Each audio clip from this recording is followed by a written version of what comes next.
एउटा कुरा बिर्सिनु भयो भने तपाईँले गरेको बैना पनि फिर्ता हुनसक्छ। अब तपाईँलाई अचम्म लाग्ला, बैना पनि फिर्ता हुन्छ र? अवश्य हुन्छ, किनभने हामीले बैना गर्दाखेरि मुख्य एउटा कुरा बिर्सिनु हुँदैन। अब त्यो के हो भनेर तपाईँ जान्न चाहनुहुन्छ भने मेरो यो अशोक श्रेष्ठको पेजलाई फलो गर्नुहोस्, अनि पो यस्तै यस्तै जानकारीमूलक भिडियोहरू निशुल्क निस्वार्थ हेर्न सुन्न पाउनुहुन्छ। अब सुन्नुहोस्, त्यो के हो भने क्यापिटल गेन ट्याक्स।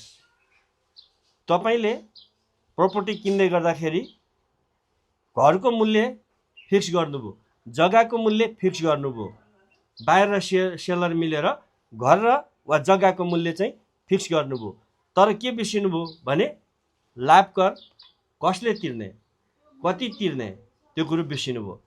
भोलि तपाईँले पास गर्न जाँदा सेलरले अथवा घरधनी या जग्गा धनीले म त सरकारी मूल्याङ्कनभन्दा बढीको लाभ कर तिर्दिन भनिदियो भने के हुन्छ? बैना फिर्ता हुन्छ।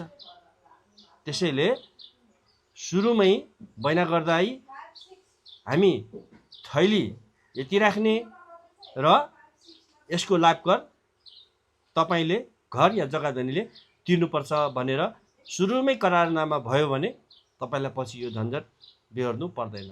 कस्तो लाग्यो मेरो यो जानकारी? यदि तपाईँलाई मन परेको छ भने कमेन्टमा लेख्न नबिर्सिनु होला है त। Thank you.